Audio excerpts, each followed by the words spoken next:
children of the night. What music they make. They're all gonna laugh at you! They're coming to get you, Barbara. What's that? I'm not gonna hurt you. I'm just gonna bash your brain.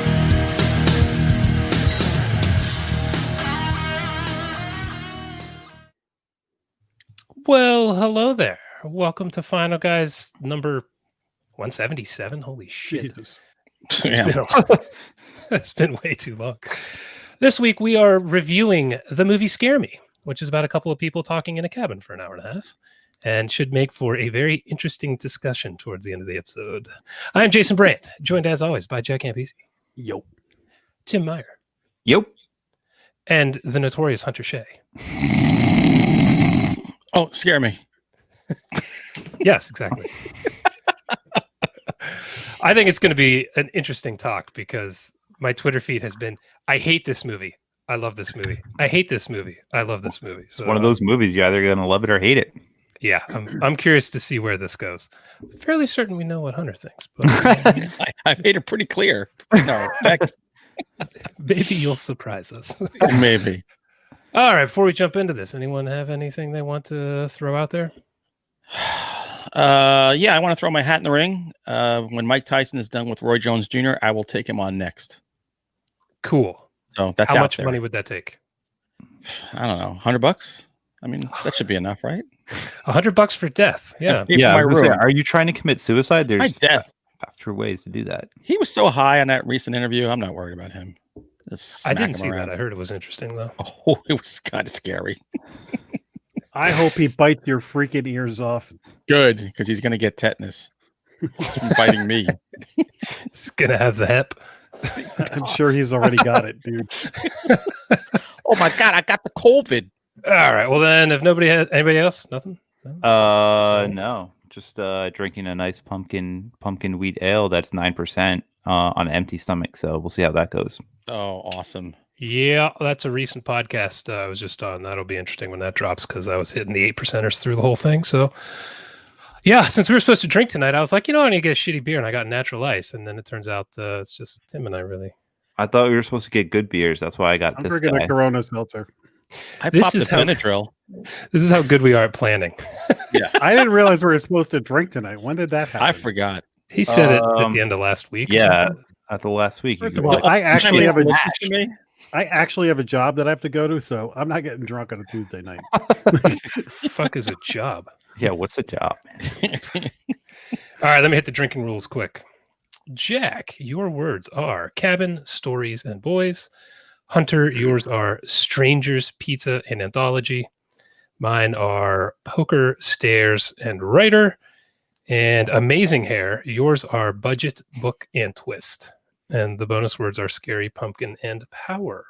So if you hear those, take a drink. I'm already Sheridan is not in the chat right now, but hopefully he'll come in later. He's essentially our fifth final guy at this point. Yeah, maybe he might have hired somebody to do the counting while he's away. He counts, but he never drinks. Yeah, we'll find out. We'll see how it goes in the chat. Alrighty. How about some news? Mr. Campisi. All right, strap yourselves in. Oof, we got some news. All right. I think Tim and I watched this. I don't know about the rest of you. Anybody watch The Outsider on HBO? Yes. Oh, yeah. Don't have HBO. Loser. You can Lou? spoil it. I read it. I'm not going to spoil it. I'm just going to tell you that Stephen King has confirmed that there's going to be a season 2. Nice. They are currently writing it. And they did leave it open to a sequel at the end of the series. did. So I won't spoil how, but I believe that Holly Gibney will be continuing, even though the book was just that one short I story. say they're getting a lot of juice out of one berry. So good for him. He needs the money. I really liked that show, so I'm Yeah, it's psyched. good. Yeah, it was honestly surprisingly good. I was a little concerned they were going to ruin it. That was my favorite book of that year by a mile. Yeah, it was a great. Solid show. I wonder if I can't remember. It's Ben Mendelsohn. I wonder if he'll be back. He's such an underrated actor. Like he should be in more shit. Yeah, He is really good. He's great in that, and he's not like so often he's the villain and everything. Yeah. And it was great to see him in that kind of role.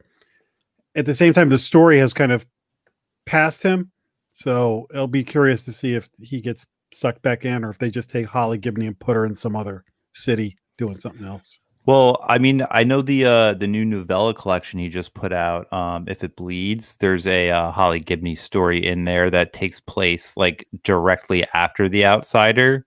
And Ben Mendelsohn's character is in that briefly, like he has a part to play in it. So I don't know if that's what they're going to be doing or something different. I don't know. Maybe like a little Holly does Akron, Ohio. Put her in many different directions. Well, the rights to the Holly Gibney character are all over the place. I know. Well, she's in so many different things. Like she's in Mr. Mercedes. She's in that series, played by completely different. She's in Misfits by Hunter Shea. I'm gonna get sued. Yeah, I know they had to make her character very different in The Outsider because of the rights issues. So I don't know what that means for adapting more of his work if they wanted to do more Outsider sequels, but from some of his stuff, I don't know if they even could. She's going to be the new Quicksilver in the X-Men. Right. I forgot about that. Can we please stop making X-Men movies? God. Hopefully they'll start making good X-Men movies. Yeah. Oof. It's been a while. Chris Claremont just write them all. Be good. Yeah. That. They were never better than when he was doing it. Never. All right, our next piece of news is Dexter is coming back for a new season, 10 episodes. Because everybody knows that the series finale of Dexter is one of the most talked about disappointing finales of all time. And so basically they're saying, okay, we're going to give you 10 more episodes. It's 10 years later, and they're going to pick up the story. And Michael C. Hall's back as Dexter. Thoughts? I never finished Dexter. I got 5-6 seasons in, and I don't even remember why. It's been so long now, I don't remember why I stopped watching it, but I kind of lost interest in it when everybody said the ending sucked. I just never went back to round it out. I pulled out after 4. I pulled out after 2. Ooh. 2? Yeah. Damn. I think I watched the John Lithgow one. He was in the second season, I believe. What was it, the second? Then there was Jimmy Smits. I think John Lithgow was the 3rd season. I liked it. I really enjoyed the first 2 seasons too. I don't know why I never went back and watched it. I think it's probably something similar because my wife is a huge fan of that show, and after she watched the finale, she was really disappointed with it. And then I was just like, I already know the ending. I don't really need to, to watch it. Remember, everyone was telling me the ending at work. I'm like, hey, thanks. Never watched it. I watched Dexter by going to the video store or the library and getting the DVDs after most of it had happened already. Maybe I don't even remember if I don't think I saw the series finale live. I think I just watched the whole series. So for me, it was I just plowed through one season at a time. And I can tell you why a lot of people drop off is because I don't know how many seasons it went, 7 or 8. After like the John Lithgow season, it's still okay, but it starts to kind of become repetitive after a while. So a lot of people, and then in the final season, some of the choices they made in the last few episodes ticked off some people. Did Jennifer Carpenter make it through the whole thing, or no? Did they kill her off? She does not make it. Which is disappointing because she's an amazing actress, and I wish she is. Do you see her and stuff anymore? It feels like it's been a while. No, but The Exorcism of Emily Rose is like one of my favorite movies. I love that movie so much. That movie. It's so good, and she's fantastic in it. And Quarantine, and she's good in Quarantine too. Yeah, was she in Brawl and Cell Block 99? I feel like she had a role in that. She played his wife, I think, right? That's right. Okay. Yeah. Good call. I think that's the last place we've seen her. Yeah, she did good stuff. She was married to Michael C. Hall for a while. That's kind of weird. Yeah, I don't know if I could separate that. Hey, you're my sister here during the day, but at nighttime, let's get sexy. Yow. Makes for some very Amityville type performances because incest just keeps on coming up. I wonder if he wrapped her up in the kill room just for kicks. They're expecting Dexter to premiere fall of 2021, but who knows with all this virus stuff. The last piece of news is very quick. You know how we keep talking about things that get postponed because of this whole virus thing? Mm-hmm. Well, something that's being postponed is the Simpsons Treehouse of Horror. This year is not going to air until after Halloween on November 1st. No. It's not because of the virus. It's because of the World Series. Oh, well, the bigger news is find one person who cares. Jesus. About the World Series or the Treehouse of Horror? Yeah, which one? Either at this point. I have not watched The Simpsons in 25 years, 26 Wow. years. That's a long time. Like literally not watched an episode since I was 12, probably. When I think about it, I'm like, I was probably in there for 15 years, which means I haven't watched it in like 15 years. It's crazy. Such a good show, though. If there's one episode, though, a year you want to watch, it's the Treehouse of Horror. Yeah, I always loved it. But if you had told me The Simpsons hadn't been on for the last 10 years, I'd been like, oh, yeah, of course. No idea. That and Family Guy just keep rolling on. It's amazing. I haven't watched that one since college either. And South Park. South Park just keeps hanging in there. I forget that that's even a thing. South Park's the one I actually want to go back and catch up on. I'm like a couple years behind, and I need to do that. But the other ones, Red Rocket. I'm sure they're doing amazing shit right now with the shutdown and everything. So much stuff to make fun of right now. Yeah, I'm sure it's ridiculous. That's the thing about that show. There's always going to be stuff for them to pick on. It's great. Yep. Yeah. The great thing about South Park makes fun of everybody. So if they're making fun of Christians, they're also making fun of secular people at the same time. They're never singling somebody out. They're getting everybody. It's just you notice when it's your group. Yeah. Right. Yeah. They think everyone's an asshole, which is why it also pisses everyone off. That's the way to be, though. Yeah. If you're fair about it and they're hitting your demographic, whatever it is, you just have to go, oh, well, they've been ripping on everybody else. I guess there are some things I can laugh about in my own beliefs or way of life. So I always love that about it. And they don't pull any punches. No, I mean, everybody but me should be laughing at themselves. I definitely agree with that. And we're all so invested in The Simpsons that we're now talking about South Park. Yeah. By the way, if you're a writer on SNL, I want you to take a page from South Park's book and learn how to fucking write comedy. Take a page from anyone's book. Literally anyone.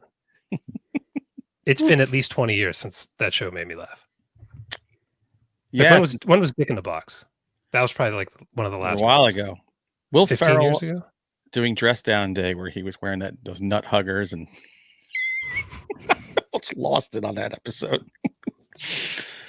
They had a really good Dunkin' Donuts skit like last year with Casey Affleck, where he's a Boston dude and he's like throwing. You should look it up. It's very good. Maybe I will. All right, that's all I got for news. So let's get the hell out of here. Yeah. All right, let's jump into some horror reviews.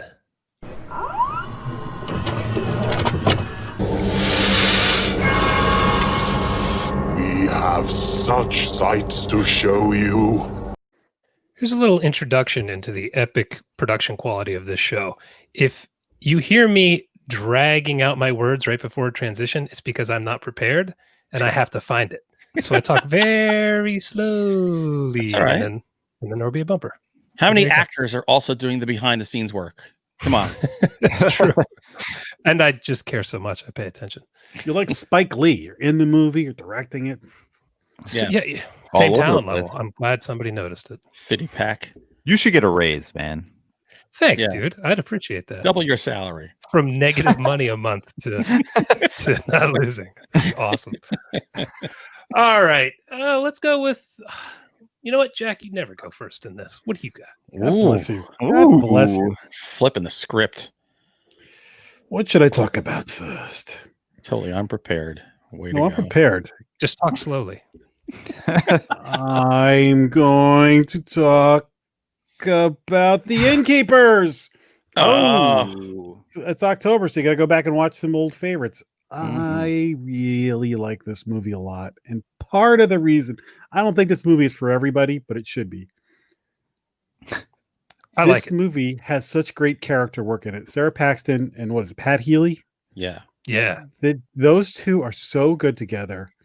And there's a scene where they're getting drunk and they're laying on the floor, and Pat Healy starts to kind of open up about the feelings he has for her. Yeah. And he's like the awkward, average Joe guy. And he's with this girl who he's only in proximity with her because they work together. So in regular life, they never would have crossed paths, but because of this circumstance, so he's clearly got a crush on her, but has, trouble with social situations. And he starts to open up to her, and she just kind of laughs it off, and then gets up and is like, I forget, we're like, let's go to the basement or whatever. And the pain on his face when that happens, I'm just like, oh, that may be the most realistic scene. Like every guy has been there at one point in their life. Yeah. Jack, and you must have felt that real bad. Oh, I mean, I was like, I was doing the Jack drinking game with that, and I was like, every time he gets shot down again. But Sarah Paxton is so great in this movie. She just has this presence there, and there's some really genuinely creepy moments in it, but they spread them out, and there's some really entertaining stuff in there. And I just it doesn't get mentioned enough when people are talking about ghost movies, and for me, it's one of my favorite ones. So I'm with you right there.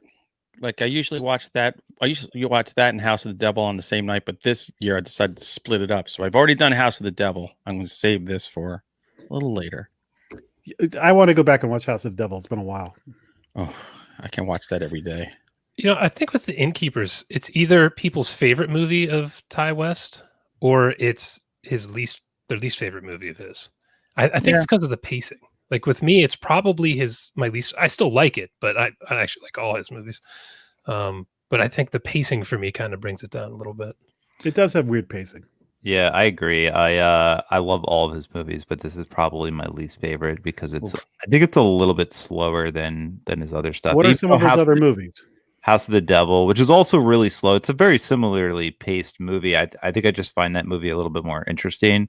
The Sacrament, which is like a fucking wild movie. I think that's like my second favorite. I think I like House of the Devil and the Sacrament. Sacrament's straight up like Jim Jones. It is, yeah, it is. But it's just such like an interesting story to me, and I love like that culty type movie. And it's found footage, which is in your wheelhouse. Yeah, exactly. And I love found footage movies, so it's a fantastic film. But this is way better than The Sacrament, by the way. But go on. Anybody see Cabin Fever 2? I know he did that, but I never watched it. It's actually good. Did he really? Yeah. I think it's good. But I think he hates it, doesn't he? I think that's why I never watched it. Yeah. I don't remember. Yeah, he's no fan of that movie, but it's actually funny. It's better than it should be. I love the cop in Cabin Fever. Hey, you guys want to party? He did You're Next, I think, as well. Well, he was in it. Yeah, he was the girl's boyfriend. Adam Winger did. I think he did a segment in VHS, maybe something like that. Yeah. Which I love those first two movies as well. Oh no, the third one's the best, dude. I gotta watch Your Next. It's been a while since I've seen. He's been doing all TV. Yeah, really? It's a shame. Yeah. I wish he'd come back to film. All right. So anyway, this is a good Halloween movie. It's perfect Halloween movie. I haven't seen it in a long time. Maybe I'll give it another visit. Tim. Oh, you're gonna make me go. Call you Tim. I'm gonna go with a little bit of a hot take, maybe. I don't know if it is or not, but you guys can let me know.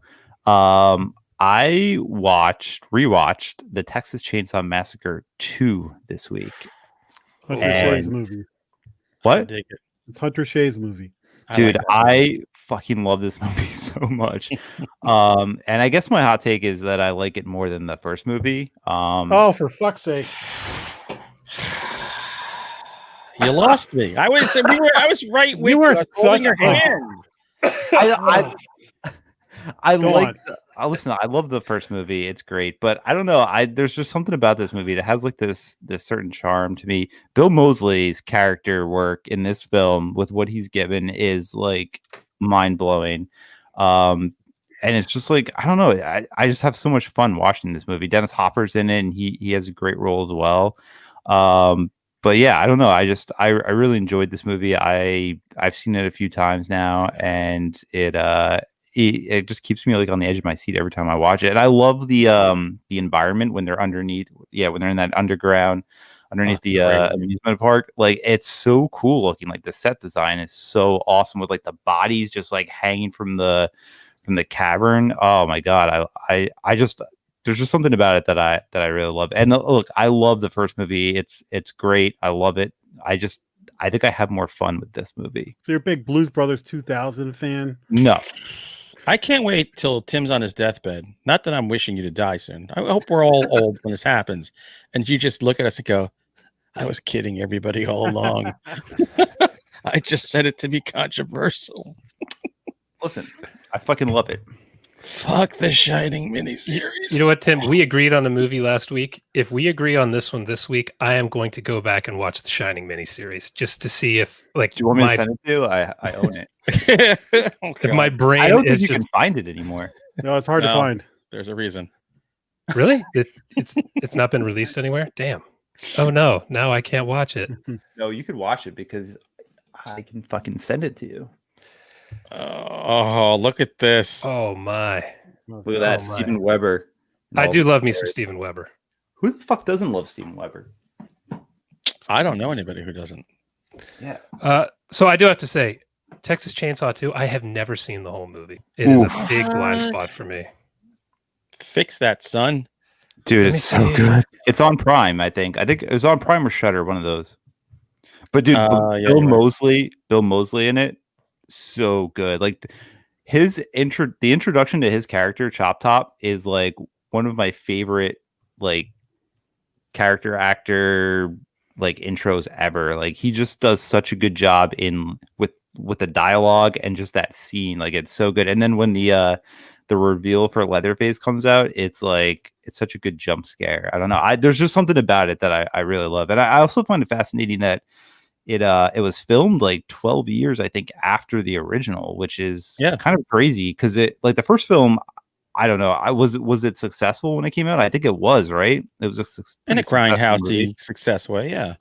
So like it's weird that it took them 12 years to get it, and it looks a lot better, obviously, than the first film. They obviously had like a way bigger budget, so they're able to do more things. But I don't know. The first one has its own charm, its own aesthetic, but this one has a little bit more budget. And Toby Hooper directed it too. Yeah, which is pretty wild because at that point he was pretty he was bigger, right? Like he was pretty big, but he never got the props he should ever. Well, he did a couple of movies that when you watch them, you're like, this is the same guy, and I think it didn't do him any favors. They all do that though, all of them. So I love. He did the Funhouse, right? Yes. Yeah, dude, that movie's fucking phenomenal too. I love that movie. I'm gonna actually go back. I actually own the Blu-ray. I'm gonna go back and watch that this week too. Yeah, but, what's that thing called? Pult or something. You know, he did that too. You're gonna open a can of worms. He did it. Fuck anyone who says he didn't. He was involved. I don't believe that. No, I wonder why they didn't do the sequel right away. I think wasn't the mob involved in the first one? I think it was. So I think the books were kind of funny, if I recall. So maybe that's why. That makes sense. Yeah. Because that movie made so much money. Why wouldn't there be a sequel 3 months later? That's what I mean. It's like so weird that it took 12 years for the sequel to come out. I could be wrong, but I feel like the Mafia had something to do with. But it's also that wasn't sequel crazy time in movie history. So yeah, could be. Once you hit the 80s, that's when keep making more. Let's go. Yeah, what assholes. What book am I on now? The 6th in my series. But anyway, it's a good flick. I definitely recommend checking it out for this Halloween season because you can watch it on Prime. Nice. Farmer Vincent. He takes all kinds of critters to make Farmer Vincent's fritters. Almost watched that this week too. Oh, that's a staple in my house. I love that. So I went way back into the time machine to 1962, black and white, because everything's better in black and white in the world of horror. Y'all ever seen Carnival of Souls? I have not. Oh boy, that's like one of those. Jack, you and I often talk about like those kind of offshoot movies where like if you saw that, you had one leg up on anybody you knew who liked horror. Carnival of Souls was one of those. I didn't see that. I didn't even hear of it till I was probably in my late 20s. And it's an interesting movie. It's but the director is the greatest name ever, Herc Harvey. That is great.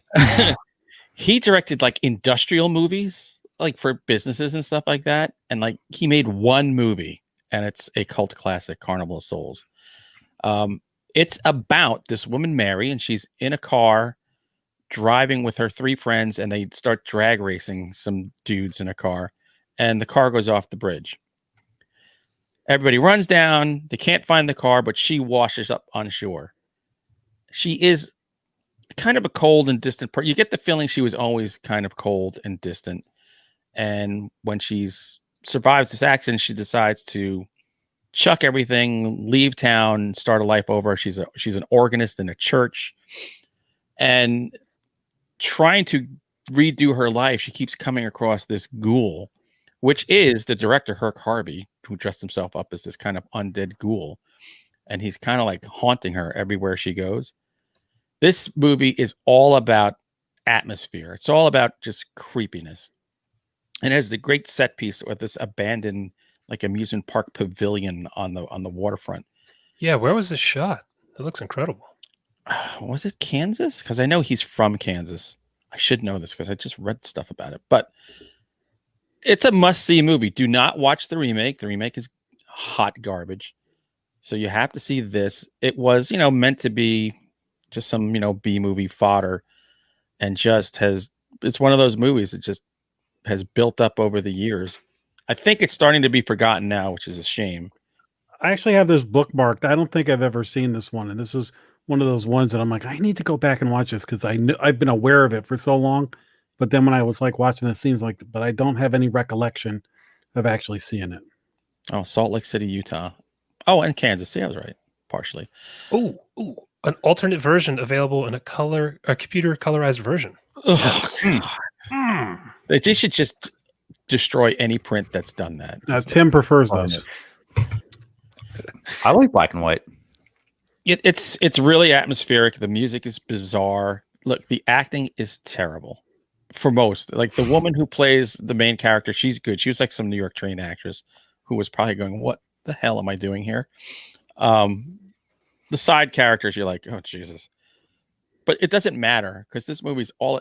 By the way, if it's like organ music gets you horny, you're gonna be out of your mind by the time this is over. There's a lot of organ music in this movie. Love organ music.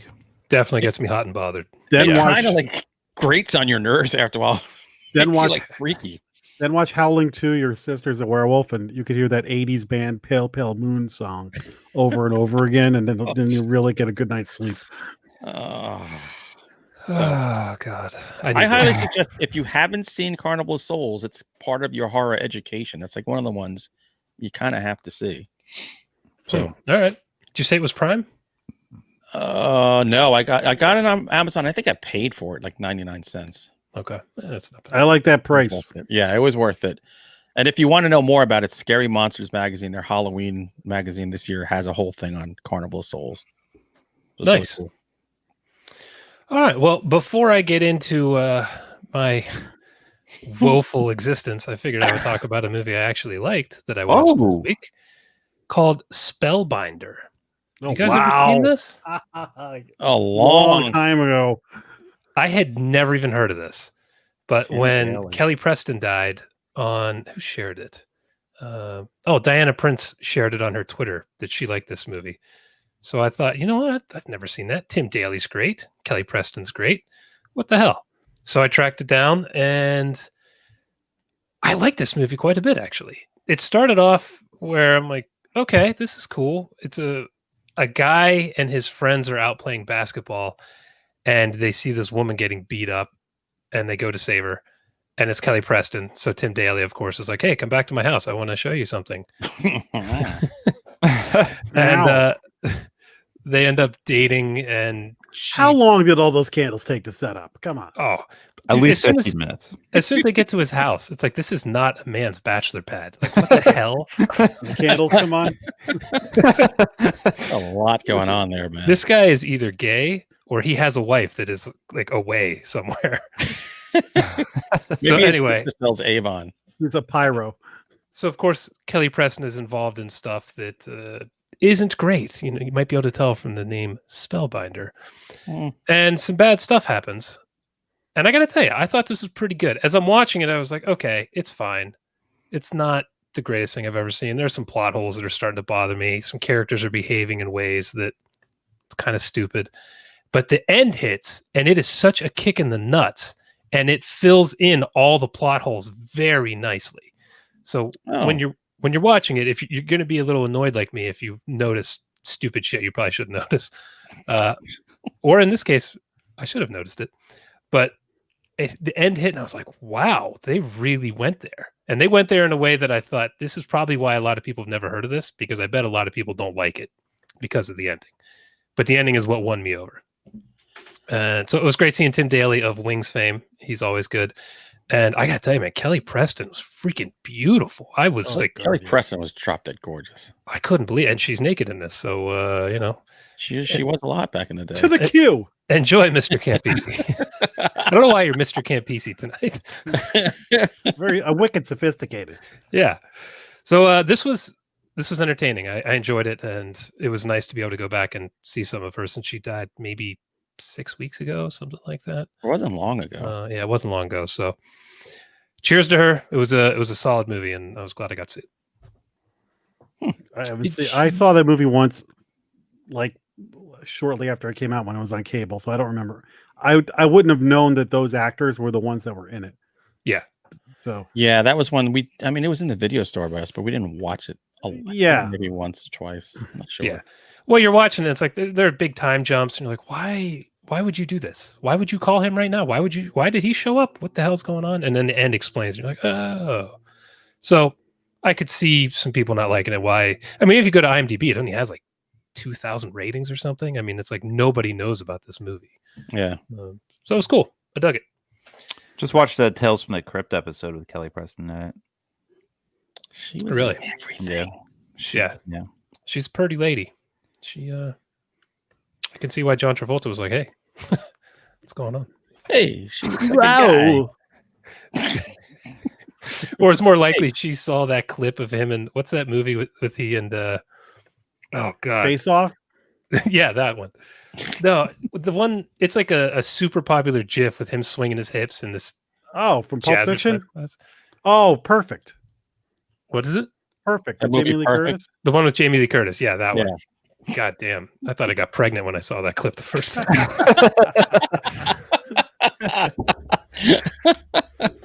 All right, Jack, what do you got? Well, I'll see your black and white movie and raise you one. I went back and watched The Wolfman because I have it on Blu-ray. And I'm only lukewarm. I like the character of the Wolfman more than the actual movie The Wolfman. So it's like, I haven't watched Frankenstein Meets the Wolfman in so long. So I went back and I watched that. And that's the one I want to talk about tonight. So Frankenstein Meets the Wolfman is a fascinating movie for several reasons. Number one is it's the sequel to The Wolfman. So at the beginning of the movie, Larry Talbot gets resurrected. And when you see how he gets resurrected, you start to cut slack for all these other movies like Friday the 13th and all the other ones where all the Christopher Lee Draculas, where you're sometimes the hokey way they bring people back. You're like, well, Universal kind of started all this because he gets resurrected they open his grave and he's got like wolf's bane over him and they just kind of move it away and the moon hits him and he comes back to life. So they didn't really go to big lengths to get him back. Kind of the Jason Lives. Let's just do it. Yeah, let's get him. So the first half of the movie really is all about him coming back, and there's some werewolf stuff. Now, in this movie, Bela Lugosi plays the monster. This is the sequel to Ghost of Frankenstein, which is the third or fourth Frankenstein movie? Fourth, because you've got Bride and Son. So at the end of what they don't really explain in this movie is that at the end of Ghost, the monster has been blinded. And I think he also has like Igor's brain in his body or something. Oh, poor dude. So they don't really explain much of that, but Bela Lugosi walks very stiff. And I read the IMDb afterwards and I was like, oh, that's because they don't really talk about it, but he's blind for half this movie. Maybe they should have given that a little mention. No. I love it. The other thing is, if you go back and watch The Wolfman, Bela Lugosi plays Bella, who is the original Wolfman that bites Lowry Talbot and makes him the Wolfman. So now you've got Bela Lugosi playing Frankenstein against the werewolf here. So the 6 Degrees of Kevin Bacon is going crazy. It's so funny because all of these movies you're naming, I all put on my watch list yesterday. Because we watched Frankenstein. I'm like, fuck it. I just want to sit around and watch a bunch of these in a row. So if I call out sick, just work. So this, if I remember correctly, I think this is the movie that kind of launched all the crossovers. Like before this, everybody just had their own movie, and this was the one that was like, all right, we're going to cross-pollinate now. And so now when you have all these shared universes and everybody this was kind of the one that kind of kicked all that off. And my recollection of this movie as a kid was I liked it, but I was so frustrated that you didn't get Frankenstein and the Wolfman actually going at it till the end of the movie, and it's really not that long of a scene. Yeah, you wanted like friggin' knock 'em sock 'em robots for an hour. Yeah, but still, I like it better than the Wolfman. Wow, that's saying a lot because Lon Chaney Jr.'s performance is worth it alone in The Wolfman. The Wolfman is a good movie, and I'm not, but like entertainment wise, it's slow, and this movie's way more entertaining. There's some really good werewolf stuff at the beginning. Then you don't even get to the monster till like halfway through the movie, and then there's that whole dynamic. So I just found it more entertaining. So like this would be one that I would watch more often. I pop these in every once in a while, but I'm glad because I just kind of forgot about this one. So yeah, it's not a popular one. Now, what I understand, today is Bela Lugosi's birthday. Ooh. Nobody gives 2 fucks for Bella.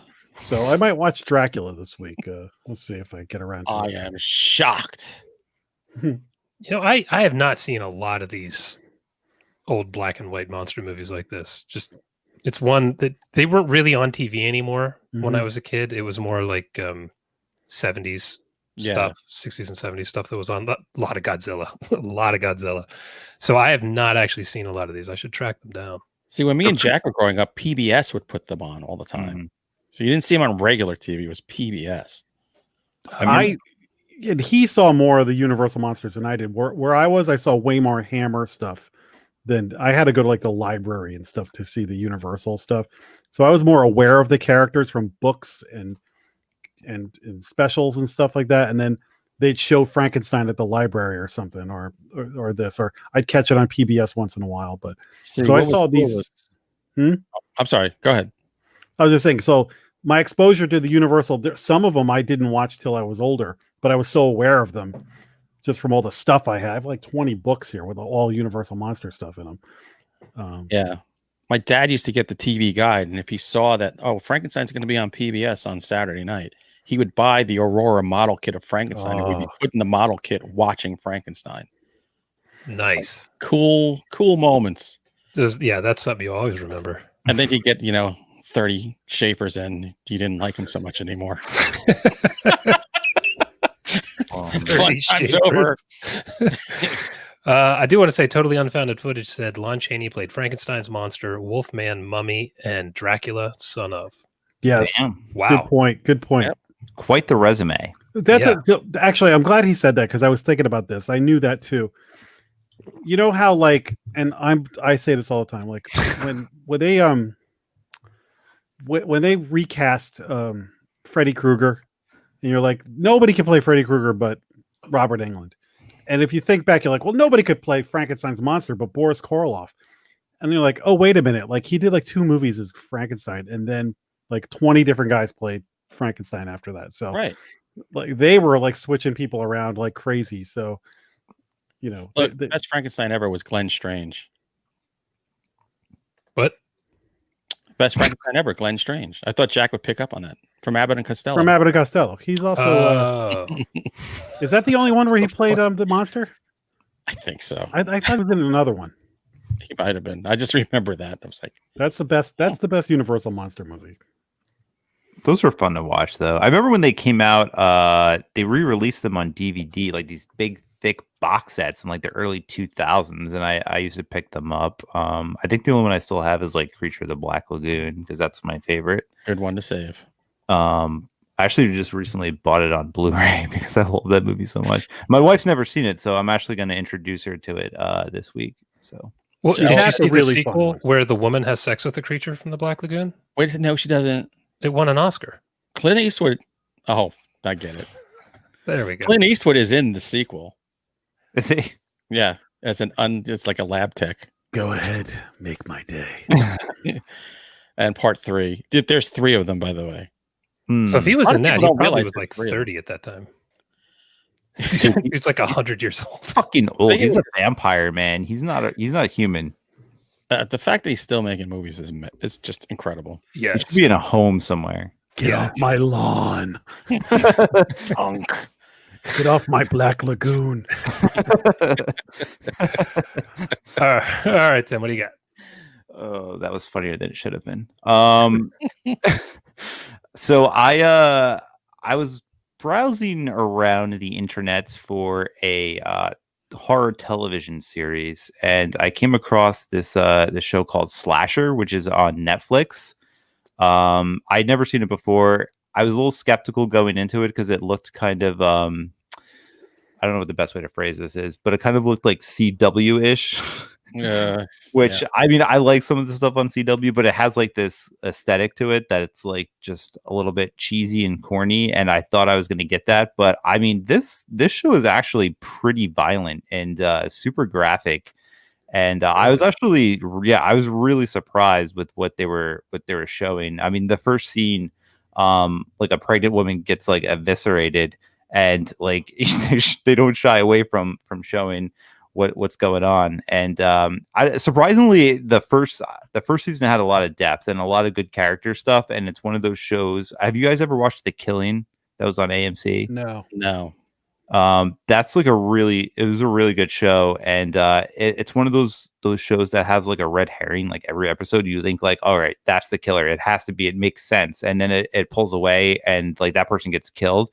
Kind of did like the same thing in this series. And I don't know, I was really impressed with the first season. For a Netflix series that's only, I think, 8 episodes long, it was just the right amount of episodes. It didn't like overstay its welcome. And like I said, it's pretty graphic. I thought the character development is really good.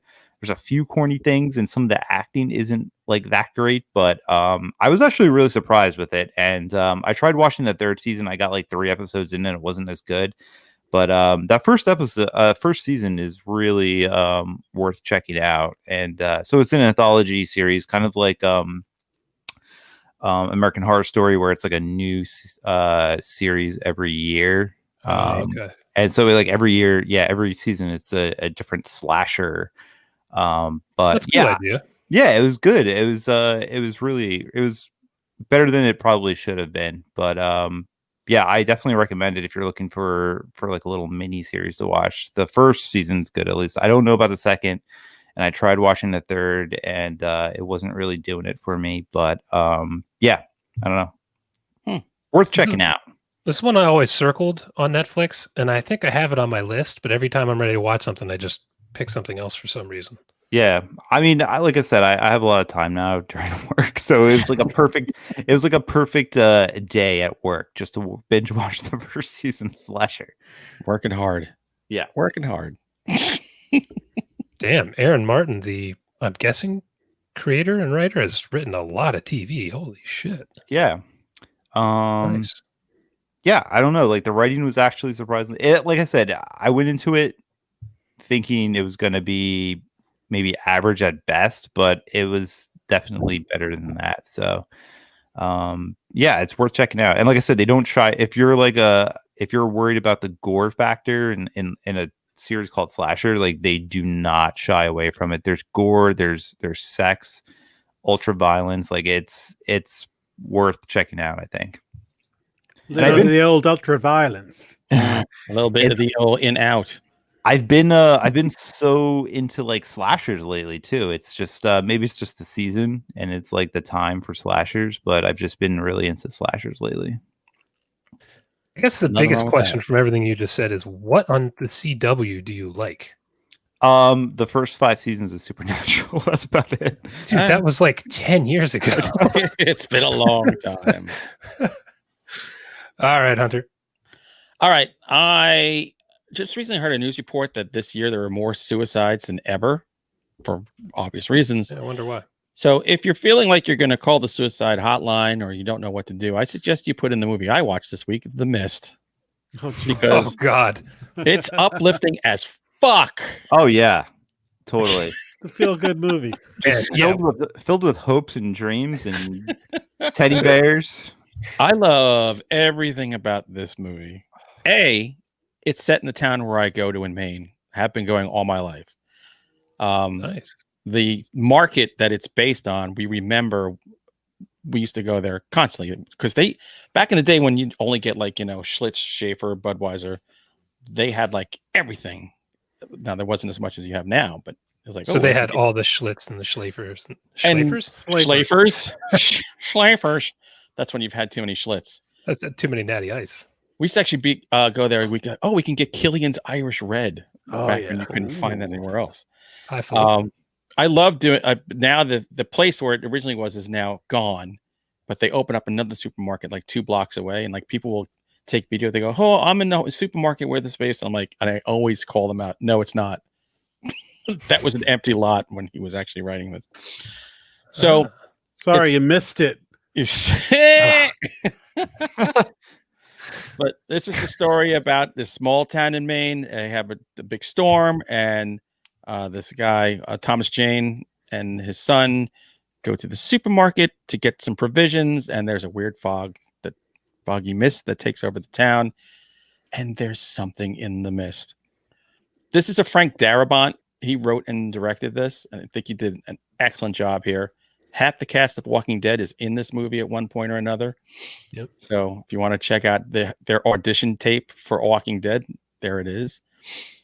This is just such a good movie. And the breakdown of civility, they nailed it. You probably got 2 days before most civility is broken down and people have lost their minds. And the supermarket is clearly the place where people lose their minds the quickest.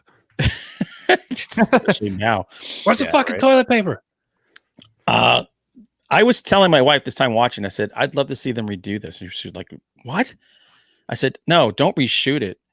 Just put better CGI, overlay it over what's already on there. I was like, dude, I will kill you. No, keep it as is. Yeah. They tried to reboot it with a miniseries that was fucking awful. I don't know if you guys ever watched that, but it was pretty bad. Everyone said it was so bad. I'm like, I'm not going to sully my memory of this movie. How do you make a bad series about this? It's such a great idea. It was so like I think I watched 2 episodes and like my wife and I just both turned it off. It was so slow, and I don't think there was like any monsters in the first two episodes. It was just good. Yeah. It was insane. It was the most boring, predictable, cliche piece of garbage I think I've ever watched. Ridiculous. But the movie's amazing. Movie's amazing. It's a Stephen King short story, just in case you don't know. This doesn't be the #1 ending of a movie. Dude. So we say, but I think this movie doesn't get talked about because of the ending. Because when we saw it in the theater, people were fucking fuming. And not because it was a bad ending, because it made them feel sad. I laughed at the end, and I was the only one laughing. Oh, you should check your heartless bastard. See, you need to talk to someone. I thought this movie was just okay. I thought it was pretty cheesy when I'm watching it. So I'm like, all right, whatever. This is a monster movie. And I'm getting it. And then the ending happened, and it was like Full Metal Jacket. After that scene in the bathroom with the sergeant, you don't remember anything else when you come out of that movie. Same thing with The Mist. Like after that happened, all I could think about was the ending. So hey, you got Marcia Gay Harden is amazing as this ultra Christian loony. She's the best. Yeah. Cliff Clavins' mom is great in it. So Andre Brower's in this, right? Yeah, he's great too. So watch this, then watch Brooklyn Nine-Nine. Yeah, he's the best character on TV right now in Brooklyn Nine-Nine, and he's 100,000% different than he is in this movie. Yeah, you can't believe it's the same guy. He's a great actor. If you can't handle really downers, don't watch it. No, I'll tell you that. Not a date movie. No, it was for me. So Sarah Paxton put me in the friend zone after this movie. This is maybe my favorite Stephen King story, The Mist. It's top 5 for sure. I absolutely think it's genius. So I was dying to see this movie. I loved the movie. And when I saw that they had changed the ending to what it is in this, I was like gobsmacked because the ending of the story is a downer. Right. But it has nothing compared to the movie.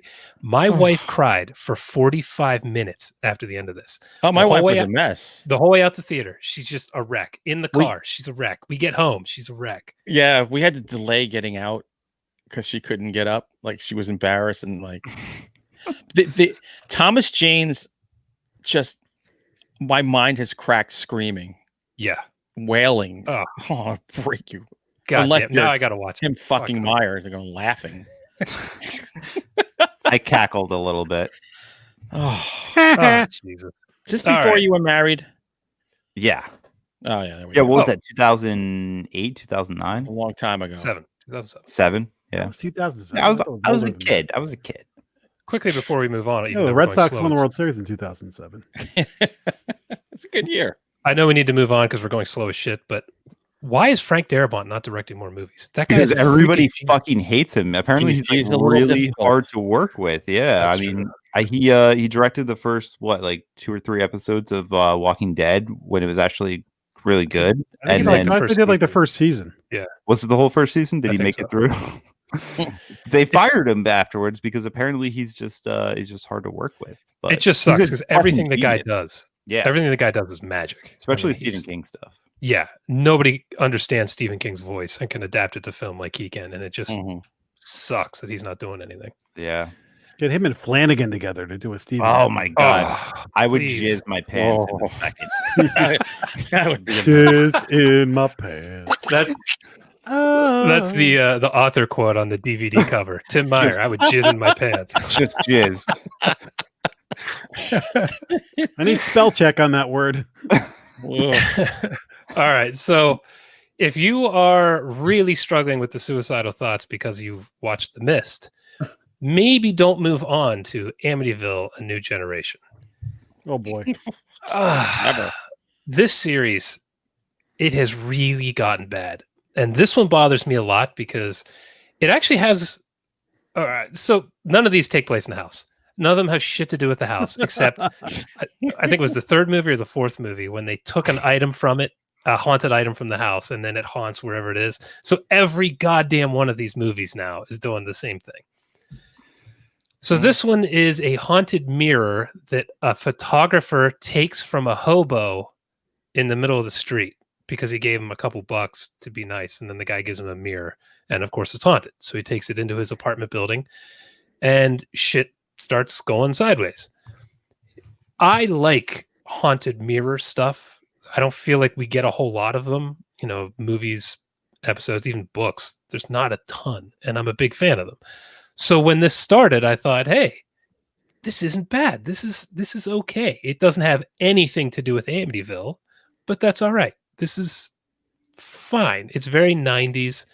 It has that palette, almost like the muted colors. The film almost looks like it's shot on video, even though it's film. It must be like really cheap stock or something. And unfortunately, as the movie goes on, it's not so good. Not so You good. don't say. You don't say. So This the is first shocking to me. The first death isn't bad. A guy's looking in the mirror and he sees himself and he sees cuts start to form on his face. That's pretty cool. And then when he turns around to run away, he falls into a window and it kills him. It cuts him all up and he bleeds out. It's like, okay, so it's not like doing crazy haunted stuff. It's just maybe making people have accidents. Okay, I'm on board. Yeah, it goes downhill from there pretty quickly. A woman is killed because her painting tapestries are falling to the ground all around her, and she doesn't know how to crawl correctly. What? And then finds a noose and hangs herself. It's like I can see that. Were you looking for a noose to hang yourself? well, I mean, I was trying to tie one, but that's when I learned I didn't know how to do it, so I just stopped. Should have kept going to Boy Scouts. But I will say this was not the worst one, and then it gets to the ending, and the ending is very poor. There's an art exhibit where he has all his friends around the table, and he's gonna pretend to shoot them like these dreams he's having, which I think is supposed to be like the DeFeo murders, I guess. But then he starts really struggling because the mirror is making him want to do it, and it's just so bad. Like this sounds wretched. It's Wait, really disappointing because it's got a kernel of an idea that's not bad. And I forgot to show you this, but the cast, there were some surprising people showing up in this movie, including Terry O'Quinn, Richard Roundtree, Lynn Shay. Hey, I mean, there were some people showing What up. year in is this. this? 93. So this is not the worst one. It's really not. It has nothing to do with Amityville. And when I say nothing, the only time you see the Amityville house is in the mirror when things start to happen. You see like a flash of it. That's it. You gotta be kidding me. It is. There's no tie-in otherwise. It's just that's aggravating. Yeah, but it's really not as bad as the other ones. But goddamn, that ending just really was not good. So here we are. Carla be shocked all over again. You poor every kid. time. Only 2 more weeks of this. Lutsky. Jack. You Lutsky. All right. I watched another one of those Blumhouse Amazon movies. This one was Nocturne, which was the Sydney Sweeney movie. I know you're surprised that would be the one I would choose. Yeah. For your nocturnal emission. So this one is kind of the two sisters are in like a Juilliard kind of musical school, and the one twin, not the Sydney Sweeney, is kind of the more talented of the two. So there's a competition between the two sisters, and there's a little bit of kind of like Suspiria or the other sort of like deal with the devil kind of thing. But calling this a horror movie is a real stretch. It's a horror movie because it's more of a thriller, but it's got some occulty stuff in it, and there's a couple of flashes of gore. But this and The Lie, both on the Venn diagram, are just scratching not good, the huh? horror. And I don't know. In some ways, the Lie is probably not as good a movie as this, but it may be more entertaining than this one.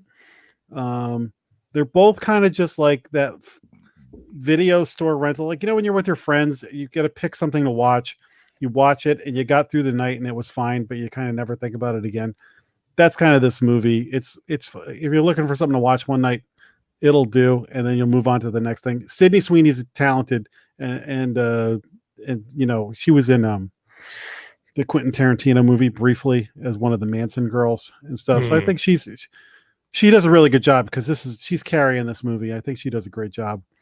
So I'm gonna give it a just okay. Like this Blumhouse movies clearly are like video store. These would have been straight to DVD movies that they're straight to Prime, right? So if you're at that level and you're just looking for something to watch that's decent, you're fine. If you're going to set the bar any higher, maybe you'll like it more than I did. But I'm not saying not to watch it. I'm just saying, like, you know what you're getting into. This is a video store rental level movie. That didn't. Plus, you could do a watch party. I don't know if you guys have tried that. Tried what? No. Have you tried the watch party function on Amazon Prime, where you I just keep click and seeing join that. a watch party? Yeah. You can do that with this movie. No, I'm out. I've done that. We should do with it a couple just friends. to rail We did it. everybody. We did it with Night of the Demons, and it's pretty fun. I would do Night of the Demons in a second. I just watched Night of the Demons the other day, actually. I did too. That's Scary. Should have had a watch party. It's a movie. We could have watched it together while I was at work. Lipstick in my nipples. I don't know if I'm going to go through the other two of these Blumhouse movies. I got to watch the previews. I watched the black box one. I think I told you that. I'm not Yeah. sure if I told you that on the podcast or off the air, but it was like all right. Kind of like what you said. It's definitely not horror. Like there was really nothing horrifying or horror at all in it. It was more of like a Black Mirror episode that just didn't make the cut. So yeah, it's like these I mean, it's a cool idea. But it seems like they're just like Blumhouse movies that just like weren't good enough to be in theaters. They're just throwing them up on Prime. Right. Why not? I really like the Blumhouse model of that because they make a ton of these movies, and if 1 out of 10 is actually good enough that they can release it in the theater, it kind of pays for them to do all these little experimental things. So it's cool. Mean, that's the thing. They're not bad. Like I wouldn't say it's a bad movie. It's just like I could have watched Texas Chainsaw Massacre 2 again or something. If you're looking for a new release, it's going to get you through a night, and you're going to be fine. It's not terrible. Okay. But it's not going to be one of those ones that, unless you're Tim, you get the steel box. No Dark Tower, okay? No Dark Tower. Speaking of Tim, what gem do you have for us? I have a little bit of a book because, as you guys know, I read a lot, and I like to review a book on this podcast. So I'm going with Highway 181 by my buddy DS Ellery, who's actually in the chat. I see him in there talking. So DS in the house. This is I've been really into short stories, anthologies, collections. I've just been absorbing a ton lately, and I've been a big fan of his work since we met back in the horror novel reviews day when I was doing reviews for that website. Yeah, those were good days, man. And he's a really fantastic writer. Really only writes short stories. I haven't seen anything, I think, novella length, or there's actually like a 3-part short story in this collection. And I don't know, like his short stories, he's just like really good at writing short stories. And if you're a fan of short stories, I would say definitely check it out. He's got another collection, Beyond Where the Sky Ends, I think it's called, and that one was really good too. But this one's a lot better, and it also has an introduction by our buddy Terry West, who that hack guy. No, he's great too, and he does a good job introducing these stories. So yeah, really Holly fun. Gibney man. in this book. Holly Gibney's not in this book, but I mentioned Tales from the Crypt earlier, and like his stuff reminds me of that, like the old EC Comics type stories, and I can't get enough of it. So, and I can't recommend it highly enough. So definitely check it out. While you're talking about it, I just bought it. Whoa! While you were talking, and I bought it too. There you go. Good stuff. I'm going to send him my address and ask him for a free copy. That's it. You want to be on Monster Men? He's a good guy. You got to pay the toll troll. You ever get that boy's hole? He's a good guy. I like him, and I recommend his work. He's a great writer. Well, once the episode's over and he can't hear what you're saying anymore, you can tell us what the book's really like. What do you think? Yeah, enough of this payola. Yeah, really. All right, Hunter. All right. In the interest of time, I'm just going to do a quick book review, but it's a book that we all bought hardcovers, I think, of, which I don't think will ever happen again. Clown in a Cornfield by our man Adam Caesar. Caesar. Look, if you're looking, it's a YA book, but the rules are with YA, you can do everything that you do in an adult book. Just your main characters have to be teenagers. That's pretty much it. It's about this girl, Quinn, who her father is a doctor and her mother has passed away, and they've moved to this small town. And the small town, first of all, Friendo the Clown. I'm never going to forget that name. Friendo the Clown. He's kind of like the town mascot. It's a slasher book, and it's a shit ton of fun, man. I thought this was really good. It was a different take on slashers in a way. And if I was like a YA, I'd be a Caesar fan for life, but I already am now as an old man, so it doesn't matter. But y'all got to check it out. And this book is available every freaking where. And it's got a blurb by Clive Barker on it. So I love how brutal that book was. Like, I was not expecting it to be that violent, but he pulls no punches. No, and that's the beauty with YA. You don't have to pull any punches. Just make sure they're kids. I'm reading it right now, and I just got to where it kicks in. So I can't wait to next session to read it. Yeah. So Quinn's an awesome character and great book. Yeah, how is it that all four of us have bought the hardcover? This is the first book ever. It just Yeah, no, it'll never happen again. This is just Yeah, a that's crazy. confluence of events here. I was actually in a Target last week and I saw it on the shelf and I was like, it's fucking awesome. I went to Target to try and find it when he was posting that, like, see if it's in your Target. Yeah. And it wasn't there, so I just went on my phone and bought it. Oh, yeah. I was in Barnes and Noble and saw it, and I thought, you know what? Fuck it. I'd want somebody to buy my book if they saw it in Barnes and Noble. So Yeah. I went there just for that. and he's a Alrighty. great guy too. He deserves it. yeah. So Yeah, apparently he he was at Scares last year, and I did not know it, and I literally never saw him. Oh And man, he's fun to talk to, man. He's I've seen him at Scares every year, and he's like an encyclopedia for horror. Like he just knows everything. It's just Yeah. fun to talk to him. We're gonna have him back on Monster Men soon. I was not happy that because I would have loved to have talked to him because I like his books too. But I walked through that freaking room like 10 times, and I somehow never saw him sitting there. I don't know. Yeah. Is he like a super small guy or something? He's not big. He's not big at all. I don't know how the hell I missed Got it. that spectacular head of hair. I remember What I should have been looking for, I guess. I was hanging out with him at the Vinegar Syndrome table, and he was just like putting DVDs. He's like, "You got to watch this one, this one, this one," and I was like $200 lighter after. Oh, and then you realize they're all Vinegar Syndrome. Like, fuck, I'm never gonna watch these ever again after the first time. Exactly, except Jack Frost. I watched that one All right, every year. I was at the Vinegar Syndrome table with you as well. Did you just stay there like the whole He might time? have been there with us. Oh my god, he probably. I think he was Having actually. a drink, Jason. Fuck, man, I hate being 6 so degrees stupid. of Adam Caesar. Ah, I such an literally asshole. think he was there with us. There was someone I else do at the remember that. table. Yeah, but I It was never. probably him. Because That's he was probably at the Vinegar Syndrome table all day because he loves that stuff. God damn it! All right, let me get this out of the way. Amityville Dollhouse, the 8th movie in the series, is the worst movie in the series. I hate my life. I don't understand why I'm doing this. This movie is awful. It has the house on the cover. Oh God, Does it involve the house at all? no. That would be a cool dollhouse to have. So Yeah. at the beginning, a family moves into a home that the father just built by himself, apparently. He talks about it took me 10 months to build this house. And he shows, oh, look at this fireplace. There was a home here that had burned down once, and I saved the fireplace from it, and now it's the centerpiece of our very small front room. The fireplace absolutely dominates it. It's pretty strange. And then he goes in the backyard, and he's like, this is a shed that was here that I have never gone in, even though I've been working right beside it and building this house. Let's go in.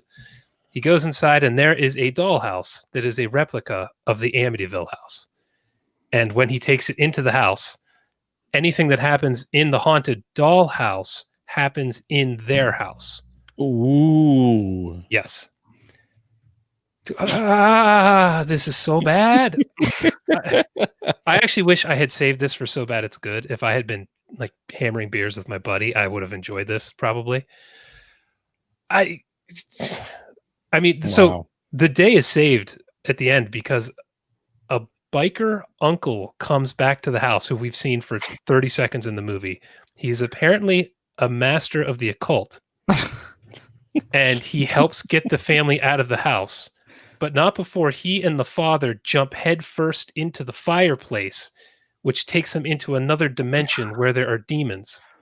But he protects them with a laser light show that he pulls from the ceiling with his magical biker occult powers.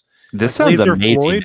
I don't know what you're talking about. This sounds like the best fucking movie ever. Yeah, you're The looking problem- for the 4K. Dude, it is so bad. I literally think we might do this for So Bad It's Good. And then like at the end, the family is escaping. The uncle has stayed behind, and you can literally hear him screaming, being killed by demons. And the house explodes, and the family is in like a bed of a truck pulling away, and they're wisecracking about how they're gonna like just rent their next house and all this stuff. And I'm like, your brother-in-law is like dying right now. Like he's burning in hell, like 50 feet away, and you're like wisecracking. No one gives a shit. It's just I think that was the theme. No This one sounds gives a shit. amazing. This sounds like I need to watch it right now. Where's it available? I have it in a box set I had to buy. I could not find it Oh my anywhere to God. stream. It's like That's not even anywhere to That's rent. unfortunate. But it's just costing you money. Time Yeah. you can't get back, and money you can't get back. Oh, you could have bought a milkshake with that money. You must really hate yourself. I do. I actually liked my life before this venture. Let's get. I will say this is so incomprehensibly bad and stupid, but it is more entertaining than some of the other ones, but it is a worse movie. But if you're going to watch something with your friends, get some beers. Don't watch this alone, which is what I did. That's a tactical error on my part. Wow. How many Anyone more to have go? anything else? Nope. No. Let's move on, please. Fuck. You like scary movies? Uh-huh. What's your favorite scary movie? I don't know. You have to have a favorite. What comes to mind? That was a great way to get out of that segment. Fuck. It just perfectly ended. Perfectly ended it. Jack, can you give us a description of Scare Me? Two people sit in a room and tell each other stories, and then a pizza guy comes and also tells stories. And the object of these stories is to scare each other. Well done. I like it. Very succinct. I'm going to jump with Tim. This was your recommendation as a main feature. I want to hear what you think. Well, thank you, sir. I thought this would be a good movie because I think we mentioned it right up front that it's kind of one of those movies where you're either going to kind of dig it or you're just going to fucking hate it because of the concept and how it was done. So, like Jack so eloquently put, it's basically about two people trapped in a cabin telling each other scary stories, which doesn't sound exciting at all. But they do it in a way where like there's some visuals while they're telling the story. I don't know. It's very experimental. I feel like it's nothing. It's very art house. It's nothing you've ever seen before, because when you think of that, it's like that sounds like the most boring movie ever. But there's surprisingly a little bit of character development in it, and a lot of stuff that's going on in the subtext of the film. And when I first watched it, I didn't really like it that much. I was kind of like, it was like, all right, it's a Shudder movie. It was free. I don't feel like I wasted my time. But then like I found myself kept thinking about it like days after I watched it, and I actually kind of grew to like it a little bit. So I feel like I'm more on the I like it side than I didn't like it side. All right. Just to change it up, let's go with Farmer Vincent.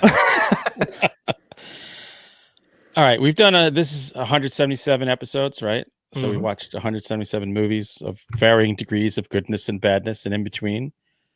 This is the first movie that I've watched for this show where in the middle of it I go, nope, I'm not going to finish this. I turned it right off, went downstairs and made meatballs for dinner. I was like, I cannot. I'm in my 50s. I have very little time to waste on this earth. I have to make the best of it. This was not making the best of my time.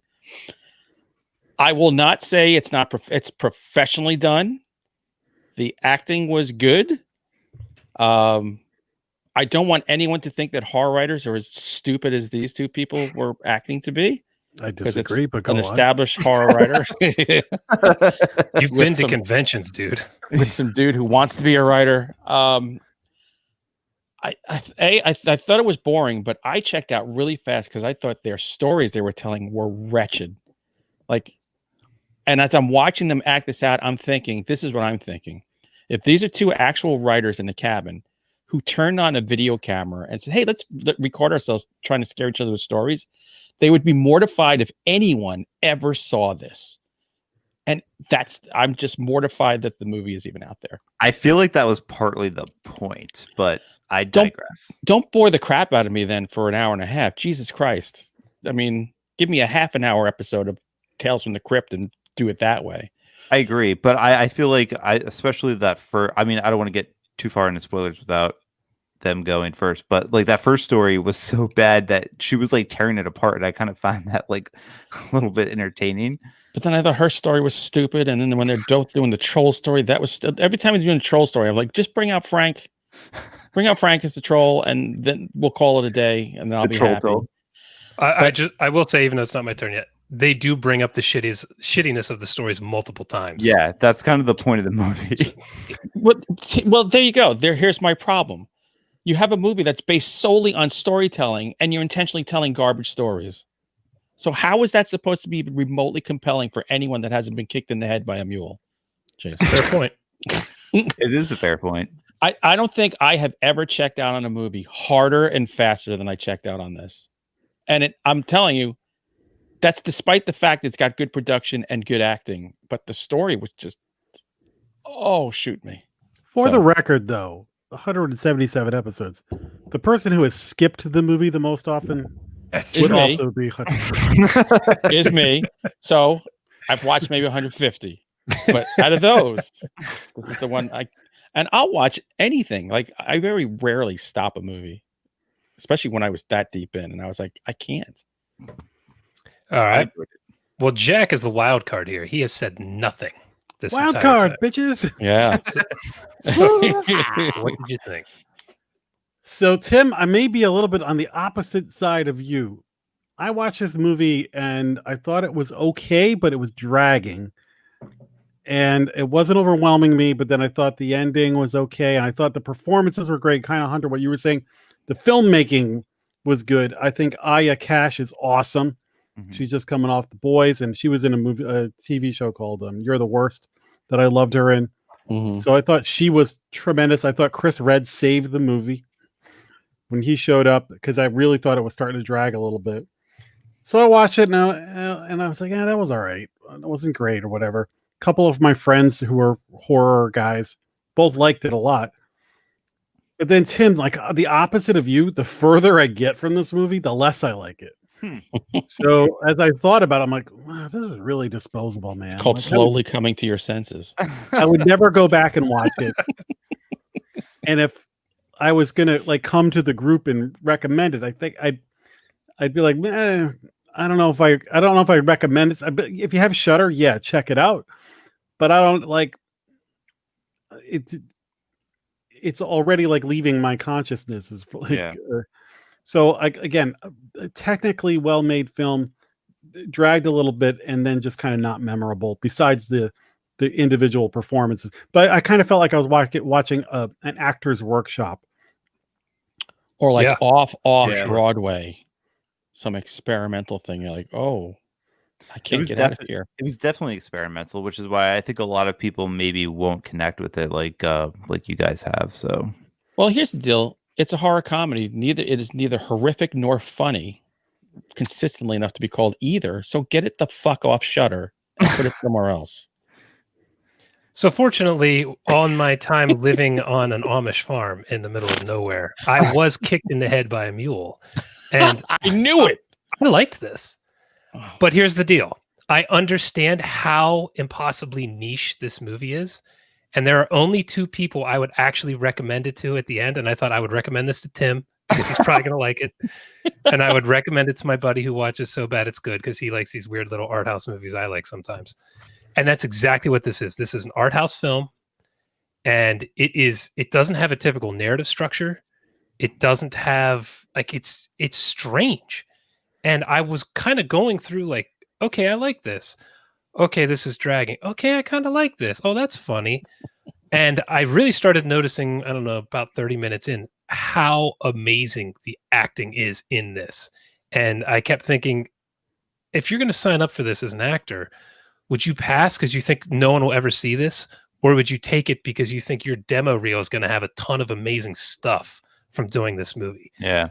Because the woman from The Boys, Aya Cash? Aya Cash? Yeah. Her name? Aya Cash. I've only ever seen her in The Boys, and I thought she was good in that. But there's a ton of crazy stuff going on in The Boys, so it wasn't like I was focusing on her acting. In this, all you're seeing is her acting. God damn. I thought she was phenomenal in this. I mean, these people are just making fools of themselves for an hour and a half is basically what they're doing. Yeah. So I really like this, and I don't know that I'll ever recommend it to anybody to watch. It's one of those weird things where I thought the dialogue was great, and so I thought the writing was really good from a dialogue perspective, not necessarily from a narrative perspective by any means. But I thought, man, if you wanted to showcase how to write dialogue and how to act, this is your movie. If you're interested in anything else, this is definitely not going to be your movie. Who mentioned Creep Show I said make it a half an episode of Tales from the Crypt or something. Tales from the Crypt. I when I was watching this, I actually thought like that new Creep Show anthology that they have on Shudder. I thought this would have been a good episode of that because it would have been shorter. I really agree with that, actually. Or if you could have pulled away from the storytelling and show the story come to life. Mm-hmm. But just watching two fools in a cabin, I don't know. Yeah, I don't know. I kind of like that aspect. I liked also like how what they did from a filmmaking perspective with the audio, like how they incorporated a lot of the sounds to make the story kind of come to life, even though they weren't showing the story. Like they did a good job with the audio, and especially like the werewolf story, which, like I said, the stories were awful. The stories themselves were dumb and stupid, but like that was kind of also the point. But like just like the visual with like the hand where like you see the werewolf hand like for a split second, like stuff like that I thought was kind of cool. And I thought it was building to something like that would be like more than what it actually ended up being at the end. But I don't know. I still appreciated what they had done. I actually like the ending. Yeah, the ending was great. I mean, I too. liked it too. I was like, how the hell are you going know. to end this movie? And then when they started, I thought, oh, that's actually pretty clever. And then the very, very end, the last shot, I thought was great. Can I just say I love the actress who played the like the Uber driver? The Uber driver. She owned the cabin. If you could have kept her in there, she was fucking It was great. funny. I would She was give her. amazing. She should have her own movie, like a spin-off of this movie, where she just plays like an Uber driver. I want to see her in a Bad Ben movie. When she was talking, I was like, oh my God, is someone reading the emails I get from people who want to tell me about all their stories? Like, she was. Her character was on point. Unbelievable. I wish she had her own show. I'd fucking tune in every week. Batter Bobcat 151, you are so correct. I am right on this. Thank you for that comment. Wow. Better Bobcat, you were banned. That Also- doesn't happen often. And I'm a humbug. Bad and Better Bobcat. No, it's one of those things. My wife didn't dislike this movie, but she didn't care for it. She was getting very bored as well. And I was just watching it like, why do I like this? Like this is so different. And maybe that's why I liked it, because it was so different. But like I said, I know of two people that I would be like, yeah, you need to go watch this. Well, you know what? We're writers, and what do they tell you? Show, don't tell. And then we see a movie that is all tell, no show. And I was But like, that's what's so fun about it is oh because yeah, it's fun. No. I mean That's what's different about it anyway. that's what's different about it different, yeah. because I don't know. I've heard that, you know, that piece of advice forever, and I'm still like under the belief that like you can still tell as long as you do a good job and you engage with your audience, then I think you can get away with it. And I think that's kind of what this does to a certain degree. Like I said, I didn't love this movie. It's not a movie I would recommend to everyone, like Jason said, but I definitely appreciate it, and I liked it more than I didn't like it. It felt to me like reading a manuscript somebody blindly online sends me. It says, "Can you read my manuscript and tell me if it's any good?" Or And then you "Can never critique respond to it?" the email. And you're like, oh no. So like I said, I really liked it just because of the writing and the acting. But I thought when I say the writing too, they were kind of shitting on the stories the whole way through. And when the what's the female character's name? I can't remember either of their names actually. Now that I think about it. Not important. When she starts reenacting her best-selling book, and the dude is just like, "That's terrible." Like, yeah, that's the whole movie is like That's they're what's telling so funny about it. awful stories. So yeah, I guess we can jump into spoilers just to talk about the ending quick. Oh yeah, I get to Yep, find out how we this won. ends. Awesome. What Spoiler happened? alert. Who wants to tell it? Fucking Farmer Vincent. Tim, this is your show. You take it. This is my show. What do you think? What do you think of the ending? I liked it, man. I thought it had a good twist. Like you didn't think that he was gonna go there with what he did. So Hunter, he basically at one point you find out that he's like divorced his wife. He's a troubled guy, and suddenly he starts to become very intimidating to her and threatening. And he may or may not be an actual psycho. Oh, He's So he telling her a changes it. story about him being a psycho. Yeah. right. But here's the thing that I liked about the ending. He's telling her a story about him being a psycho, but the whole thing, she was telling him to scare her. So when she comes out of the bathroom, did he finally come up with a story that could scare her, or was he actually a psycho? That's what I liked about the ending. It was like, it could have been either way. If he was a psycho, that's fine because her character was such an asshole. Anything you Which, want if from you her. watch She You're was. the Worst, watch You're the Worst, because the whole show is about assholes, and they play it perfectly. She plays a great asshole because she's awful person in The Boys. Like she's Yeah. literally one of the worst people ever in anything. And Yeah. like she's either a great actress or she's actually an asshole. she's might be the worst person on this planet, just disguised as an actress. Lord. But no, she really does a good job selling it for sure. At the beginning, when he runs into her running and he just says his name, she's like, "Yeah, I didn't ask." It's like, oh wow. So, which way did you guys take the ending? Did you take it that he was actually a psycho, or that he was just telling her a story he came up with to scare her? I thought he was a psycho. That's the way I took it. I wanted to talk about it because that's what made me like the movie. I thought the ending kind of pulled it out of the fire with that whole thing, because there's still some suspense. She's hiding under the bed and all that. I was like, oh, okay, we got a pretty good ending going on here. And then that question, because legitimately you could go either way. Because at first I was like, oh, this is brilliant. He actually was a psycho. Then I thought about it. Well, maybe he was just finally telling a good story, and it backfires on him. Yeah. And he somehow impales himself on a poker, which I think you'd have to jump off like a 3-story building while holding it like over your stomach to actually. But they pull did that off. establish that he was, kind of a loser. So Yeah. So I don't know. I thought the ending was pretty. I thought they did a pretty good job making it ambiguous. But the ending also that's what made me think like, oh, if this had been an episode of Creepshow instead of a 2 hour and a half movie, yeah, that ending was the great Creepshow ending. Yeah, I actually agree. And they're asking in the chat, anybody know what the budget is? Tina's asking.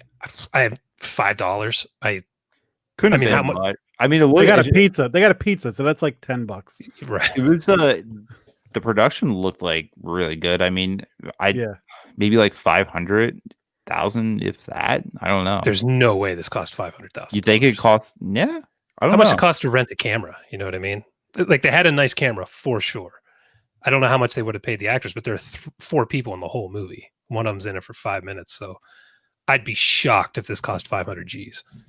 I mean, it's there's a possible. bunch of people watching this with frickin' Google, and they're asking us what the budget is. Yeah, I'm actually Googling it right now, trying to find out for you guys. But I don't know. If I had to guess, I'd say 500. I mean, you could be right. Just, but it did look good. I mean, it looked really good. There's some really good cinematography in it, considering it's just people walking around a cabin talking. Yeah. Last thing I wanted to bring up was the final shot of the sign, which shows that the woman who owned the cabin had written a short story collection based on all the stories that the author had written in her notebook. I thought that was a fun little twist at the very, very end. I thought that was good. Yeah, because it was all about stealing each other's work. Like he was going to steal her idea that she said in the car. Yeah, you're so desperate. Yeah, and then they came up with all these shitty ideas, and then she took them and put them in a story at the end, or in a book at the end. I thought that was good. I like that stuff. Yeah, I thought it was pretty fun. So I think like if you have Shudder, go ahead and watch it, but know that you're going into a polarizing movie where you may go Hunter and not last 20 minutes. Yeah. Or you may be like, "Oh, that was pretty good." Like literally, I have several friends who liked it much more than I did, and I was like, "Oh, it's okay," but it's not aging well with me. Yeah, you could be the in-betweener who's eventually going to fall to my side. I'm more on your side a couple of days later because Right. like really it's forgettable. Like, And plus, this is Horror-tober. I got important things to watch. Well, My time is valuable. It's important to say this is not a horror movie in any way, shape, or form.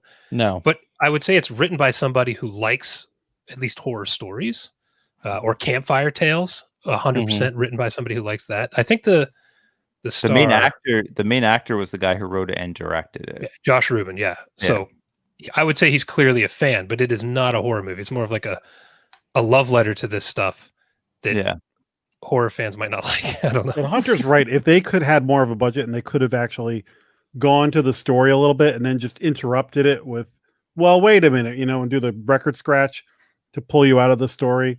Yeah, maybe that would have movie. worked. To make it more of a traditional movie. Yeah, I don't think it would have worked as well, though.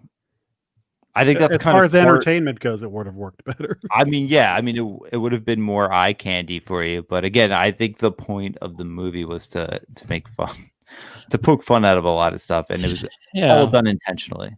I think this would be better on the stage. The movie's very could have been visual thing, so give us the visuals on the stage. I think this might have been fun, but I don't know. Chad in the chat is saying exactly what I found. I found $19 million for a budget, but there's no fucking way it costs that much money to make it. Jesus, Josh Rubin is running a scheme. Yeah.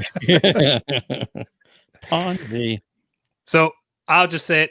I liked it. I think it's worth a watch for 3 people on this planet.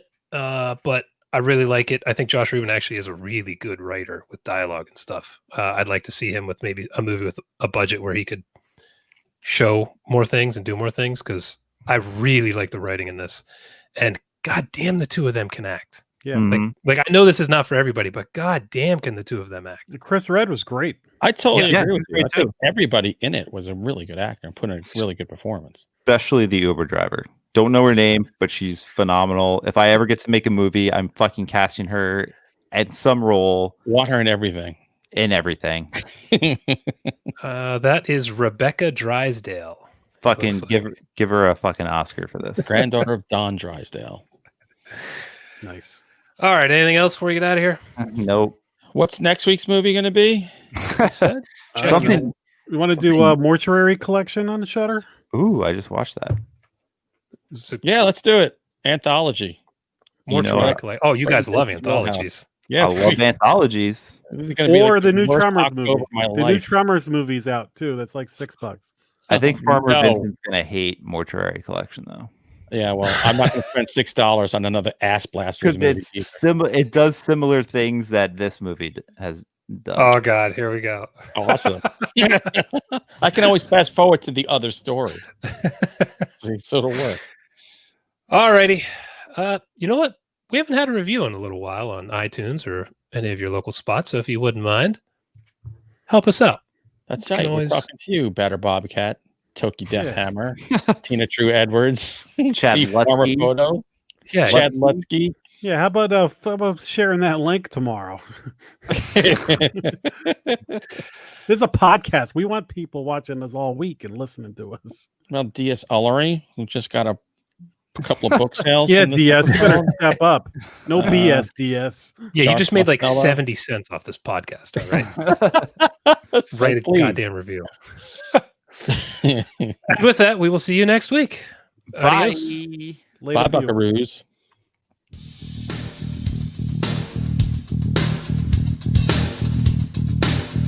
Game over, man.